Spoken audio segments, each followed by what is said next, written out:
So we've got flat batteries, flat tyre.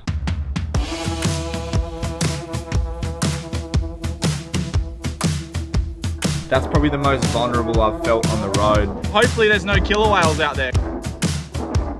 Really sharky out here. Actually a tsunami warning zone here.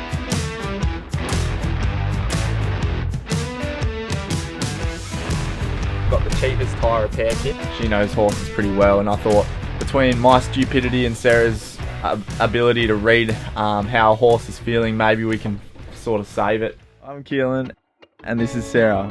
We have been fishing, surfing, full driving our way around Australia for the past year now. Meet Percy and Keith Urban, our trusty steeds. Subscribe to join our adventure. In this episode, we make our way down to the Catlins National Park before making our way to Invercargill, the most southern point of the South Island, and then heading up to Queenstown. Good morning guys and welcome back to another episode. Today we have woken up to an absolute shocker. The day is perfect and we're in paradise. We're in New Zealand still. But we accidentally left the inverter on a bit too long and we flattened our batteries. So we woke up to go find power to plug into, but we stepped outside and then realised we had a flat tyre. So we got flat batteries, flat tyre.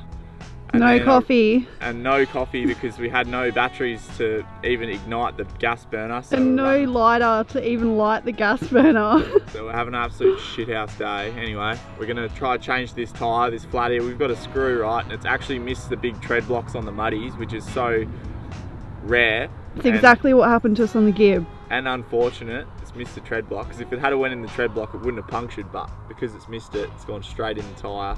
But that's okay. But then we've got to go get a tyre repair kit and fix it because obviously we can't be getting around with no spare tyre. So yeah, she's a beautiful day today and we're planning to make the most of it.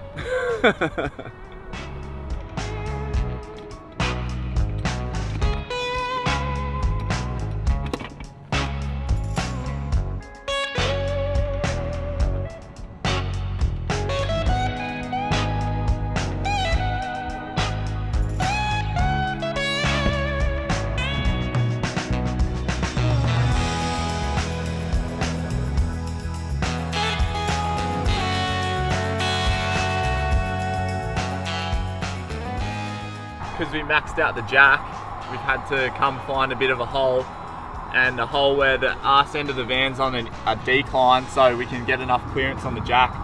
I've mucked around with the airbags, but it still doesn't restrict the amount of suspension travel and droop you get, so it doesn't actually help too much having airbags in a situation like this. But we've got it now. We've got a big enough hole here so I can get the wheel off, and happy days. We can go get a coffee maybe after this, hopefully.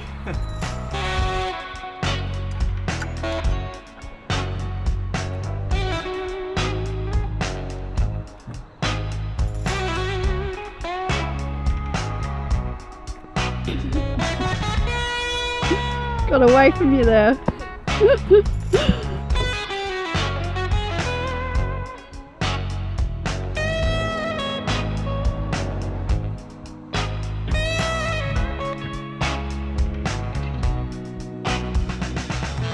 Honestly, what are the chances that we've gone halfway around Australia for the past year? We've been on the road doing all of these remote tracks and we've literally only ever had one flat tyre, and that was at the end of the Gib River Road, like the Gib River Road.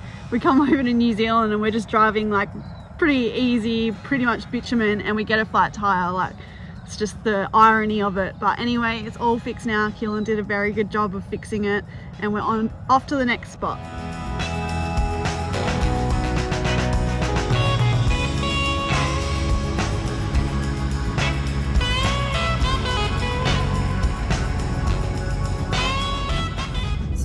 Driving along the road to the next stop, which is, I don't even know what it is. We're in Roxborough. But we were driving along and we saw this horse and it was prancing around and I thought, oh look, it's playing with the cow, but it's actually trying to get its friend who was stuck in the fence out. So we've driven along, tried to find a spot to turn around, and we're going to go back and hopefully there's someone home so that they can help get the horse out. Or but we'll try to help it. I don't know how I can help it. We can help up, but I'll give it a crack. yeah, we'll just try and go find the owners and let them know. Fingers crossed the horse is alright and not too injured.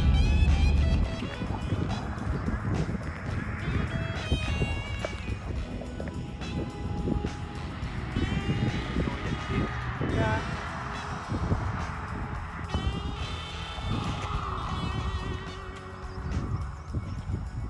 You're alright.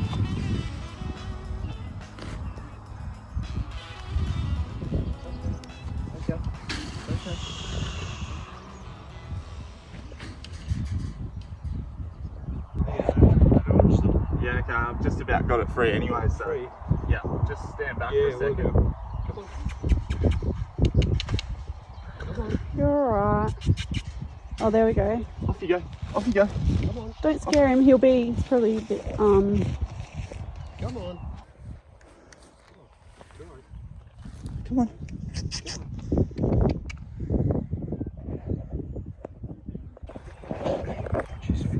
Yeah. Come on. There you go. Come on. There we go. It's the bottom one now.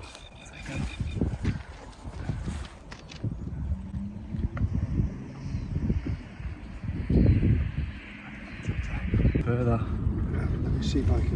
I think I got it. I'm gonna get it. You got it? Alright, watch yourself, Sarah. Yeah. I'm going this way. I wonder if you can roll them over. Yeah, that way. Come on. Just watch your face, alright? Yeah. Oh, yeah. Come on. Come on. oh, watch out, watch out. Here we go. Oh, what a relief that was.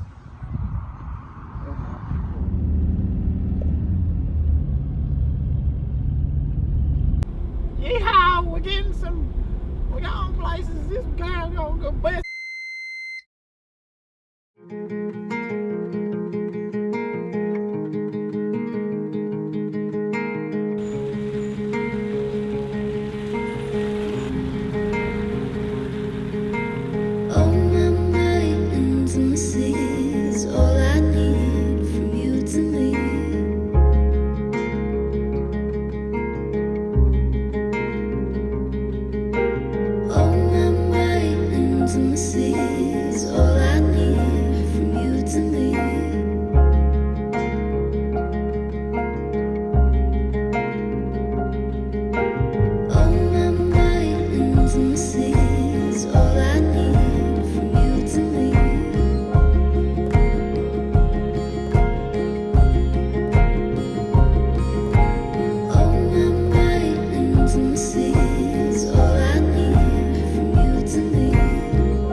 We just rocked up to Purakalani or something bay.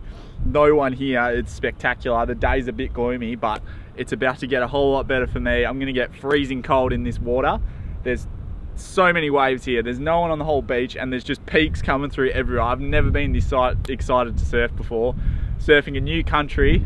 It's going to be bloody cold, but the waves are absolutely cooking. So Sarah's going to jump on the lens and we're going to film the session. So freaking treat. Yoo! So I've suited up. This suit I bought for $20 off Marketplace. It just fits me. I think the guy that wore it was a bit wider than me, but maybe not as tall. No offense if you're watching this.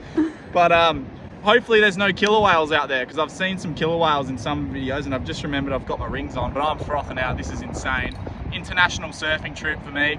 It might be my only surf of this whole trip, so I'm gonna make the most of it. Hour of power, because I'm gonna freeze my ass off. So let's fingers crossed no killer whales, and hopefully I get barreled. So let's go.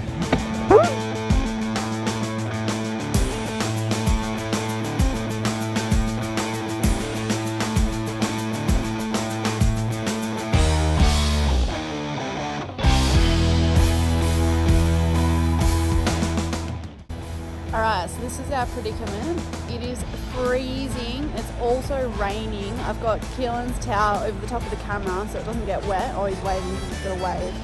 But I don't want to go to the caravan because then no one's going to be able to sit and watch him and make sure he's okay. So I'm just going to sit out here in the rain. It's freezing.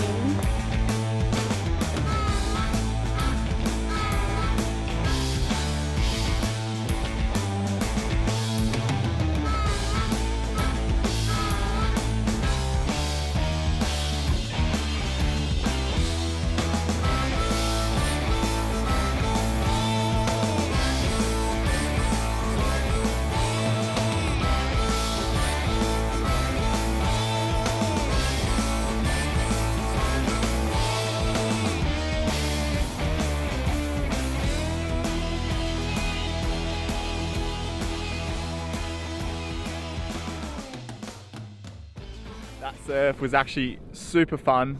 The waves were cooking, but it literally took me 30 minutes to warm up, metaphorically speaking, obviously, because as soon as my foot touched the water, I was absolutely freezing. That wetsuit was actually a lot better. For a $20 wetsuit on Marketplace, that was actually a really good wetsuit, but yeah, I got a couple good waves. I fell off a lot because your feet go so numb. It's like you're surfing on stumps, like you can't even feel your feet, so... But it was really fun, and I've ticked that one off the list, Surf New Zealand. Hopefully I'll get a surf in tomorrow, but you never know around here. The weather seems to change like that. While I was out there, I did see this big shape go straight past me because I was thinking it's really sharky out here. And like I said, I was like, hopefully there's no killer whales, but I thought a shark buzzed me. And then I got a couple more waves because I didn't see it after that. You probably think I'm crazy, but I got a few more waves come in, and then me and Sarah saw this big fur seal come up the beach, so I reckon it was that bugger, and I'm gonna go have a look at him now. He's just sunbaking on the beach here, soaking up all the rays he can. It's not many today, so let's see if we can go and not piss him off. He is massive.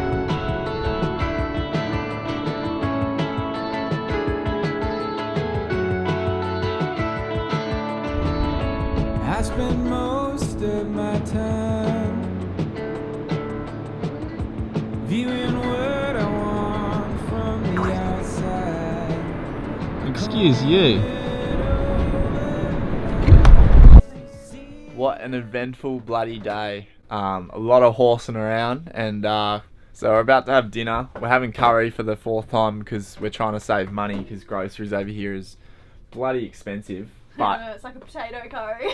But yeah, so we've like diluted like the chicken so it's cheaper with potatoes because we bought 6 kilograms of the stuff, and but it still tastes so good. Like curry is one of those things that we can eat pretty much every night and not get sick of it. That and tacos. But a massive day. The tyre saga hasn't ended yet. We tried to get it fixed in the closest town, the Spare, but they didn't have like a Repco or a Super Cheap or anywhere I could, or a Bunnings, anywhere I could actually buy a tyre repair kit. So we're still running without a spare at the moment, which is not the best, but we're going towards a spot called Invercargill, I think it's called, which is the very base of the South Island, and it's a big town, so they're definitely going to have one there. So we'll be able to grab one there, and hopefully we don't get a flat in between. Surely not. Fingers crossed. But how was that bloody horse today? That was the first time I've ever gotten that close to a horse. Yeah, I was a bit worried, to say the least. I thought personally there's a fair chance that I was going to get kicked in the face, considering my track record with animals isn't the best. Sarah was actually the driving force around turning around. She said, no, we have to help this thing because I'm a horsey girl. yeah, Sarah grew up riding horses, so she knows horses pretty well. And I thought between my stupidity and Sarah's ability to read how a horse is feeling, maybe we can sort of save it, and lucky we did because there was no one else there to save it. It was just going to lay there like buggered up in the fence. So I think it was pretty tired, just pretty much let Keelan grab its legs, and like it resisted a little bit, but I think it had sort of like worn itself out. So. Yeah, I was low-key shitting myself because I was like leaning over its like legs, that's where it's going to just like kick at ya. I could have lost teeth, but lucky I didn't. I don't know what happened. You would have been bit ugly without your front teeth. Yeah, bloody horse. But yeah, I was packing it in a bit, but yeah, apart from that, it was a pretty good day. We're in this beautiful spot today. Hopefully tomorrow isn't raining. This morning with the tyre saga, that's probably the most vulnerable I've felt on the road ever since we left home a year ago, pretty much in Australia as well, because normally in Australia, like, we carry a lot of tools and a lot of spare parts with us, so I feel like I know my vehicle at home well enough that I could sort of fix most problems. Obviously not the major stuff, but most little niggly problems like a puncture.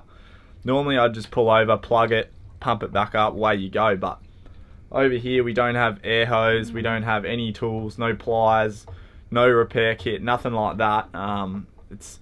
You're pretty much running blind, and I'd be lying if I didn't say that I feel a bit vulnerable on the road, not having any tools and stuff. I'd say that, like, when we first started travelling, I remember saying, like, the first 4 weeks I felt like quite anxious, and being in a new country and somewhere where we don't know where we are, that anxiety has definitely come back. Like, coming into today's campsite, like, no reception, off the beaten track, no one really around.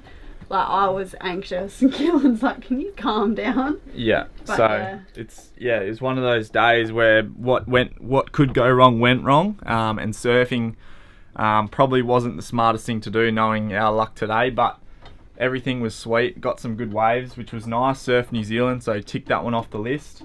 Here's dinner. Is it butter chicken? No, tikka. Tikka masala. But yeah, just thought I'd let you guys know. Even after a year on the road, a flat tyre has not, given me the jitters or anything, but not having tools and being in a foreign country, you definitely feel a lot more vulnerable than being in your home country and knowing your car and having the tools there to fix it. So if that's anything to go off, take tools with you. It'll make you feel a lot more comfortable on the road, and yeah, hopefully you don't have luck like we do. So, and it's normal to feel anxious in your first few weeks of travelling. Yeah, normally I don't feel anxious about anything, but anyway, today I did. So anyway, we're gonna eat this curry. It's pissing down with rain. We'd love to show you guys the night sky and get the stars up again, but there's just nothing happening tonight, so we're gonna see you guys in the morning. Cheers.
The drive through the Catlins today was absolutely stunning. First thing we had to do when we got here though is repair this tyre. So I've ripped into Super Cheap Auto and got the cheapest tyre repair kit, and I'm just going to show you.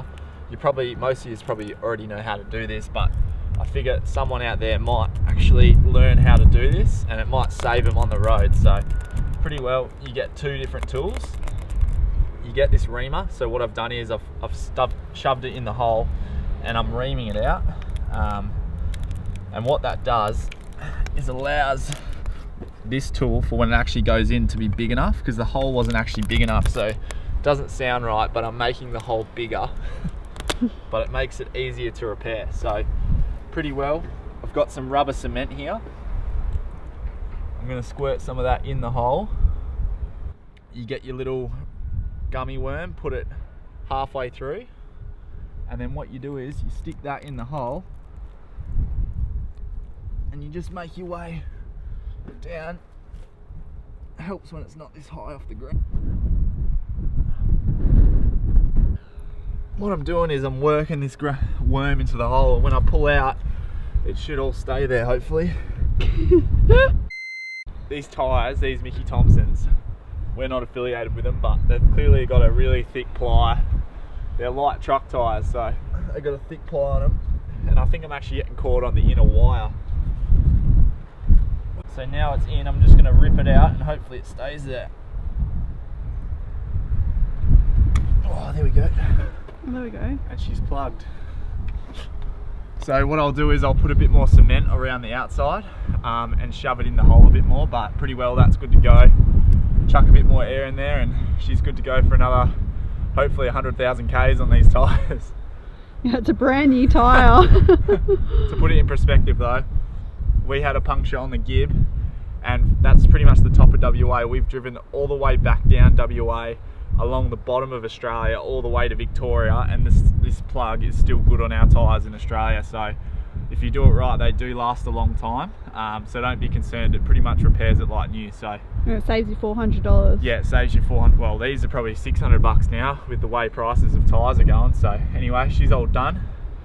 Time for a beer, I reckon. So this morning we've come for a drive down to Whalers Bay area. There's not really much to do in Invercargill, but we're sort of just got on the map, found where the beach was, and then have driven out here. We drove through this awesome like little fishing town or little shack town, sort of like Wedge Island, but actually a tsunami warning zone here, and you can tell why, because there's literally all of this debris washed up on the beach. You must get huge swell here. There's like massive logs like this size on the beach. So weird, but it is freezing. Like there is not a chance that we would go for a swim. We can't even feel our toes. We're like walking around falling over our feet because it's so cold, but we're definitely sort of getting used to the cold, but not really. So straight across out there, this is as close as you can get pretty much to the Antarctica, which is why it's so freaking cold, and it also explains why they get so much swell, because this open ocean. The Antarctica. Yeah, it's right over there. If we had a big telescope, actually we wouldn't see it because of the curvature of the Earth, but you guys get what we're talking about. No, the Earth's flat. Oh. So we just got into Bluff. This is at the very pretty much most southern point of mainland New Zealand. Is it Stewart Island, I think, off the coast here? The ferry terminal's here in Bluff. This town is famous for its Bluff oysters, so we are going to try that afterwards.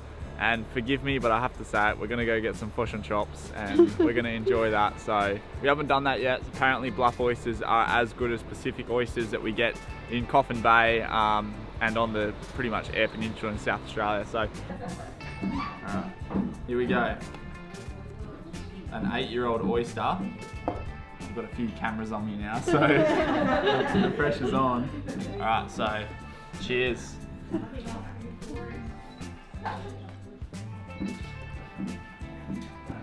Oh, Keelan. Beautiful. Made it look easy. Made it look easy. You got a bigger one? Can't wait to test them out. We'll definitely be comparing them. Should be a good day.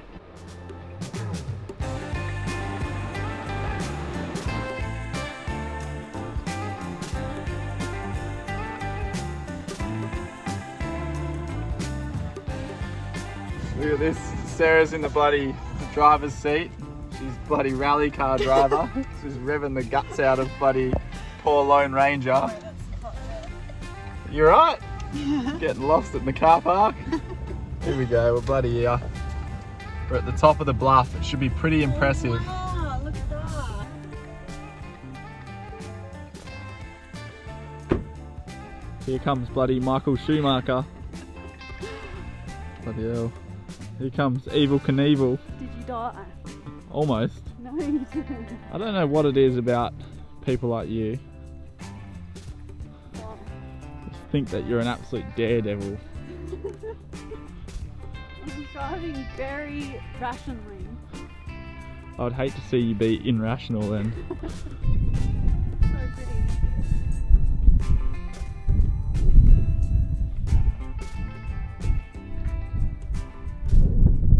So bloody Sarah was driving up this hill and it was pretty steep, but the Ranger was almost going to go backwards, and it likes dropping back gears and just revving the crap out of it. Anyway, Sarah gave it plenty of right jandle to get up here. I love love that saying, hey, jandal. She gave it plenty of the jandal, the right one. And we made it up here. We're at the lookout now. We're overlooking beautiful Invercargill, I think it's called, and then we've got Stewart Island over this other side, and they've told us on this headstone here all the different mountains and their altitudes and all their names and stuff, which is pretty cool. But yeah, we're looking at Stewart Island. It's a beautiful day today. It is freezing, but yeah, pretty lucky to be doing what we're doing. And yeah, can't wait to go get some bloody Bluff oysters in a minute and chops. So last time Keelan took me to a lookout, it was actually like one of our second dates, and it was in Bunbury, and it was like the city lookout, and you go right up to the top and you can like see the whole of Bunbury, and it was disgusting. There was like a fresh huge big yak on the floor because it was like a Sunday morning. Was not romantic at all, so I was a little bit concerned coming up here again. Alright, let's see how it compares to the Australian Pacific.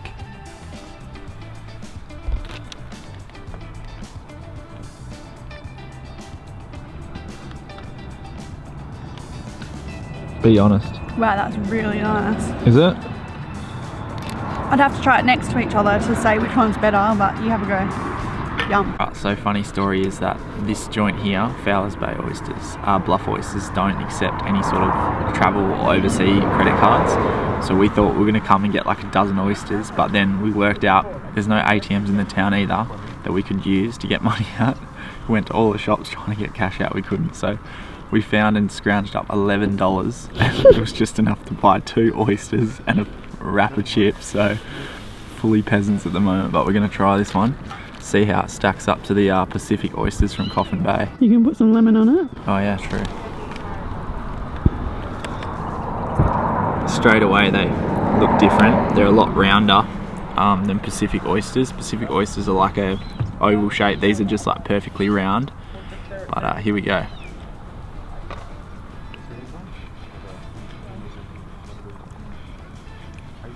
Yeah, they're really good, but straight away you can tell the difference. These ones have a lot more like guts to them, like not blood and guts, but like a lot more substance to them. You actually have to chew them. Yeah, not as slimy. The way I'd describe it is these ones are like hard boogers, and the ones in Coffin Bay are like soft runny boogers. Ew, yuck. Invercargill, we've made it to Queenstown. It's about a 2-hour drive. Really nice drive up here, riding through the sort of snow-capped mountains. We found some cash and we lashed out and bought ourselves a full dozen of the A-grade Bluff oysters. These weren't cheap, $36 for these babies. So we're going to try them. A lot of you guys will say that one oyster is not enough, and you are correct, my friend. So I'm going to couple that with a little beer and treat ourselves to some Bluff oysters. If any of you guys have been to Queenstown, you know what we've just witnessed. It's a classic town. You've definitely got to come here. Anyway, you've got that to look forward to next week. Thanks for watching, guys. Go watch this video right here, and don't forget to subscribe. Thanks heaps, legends.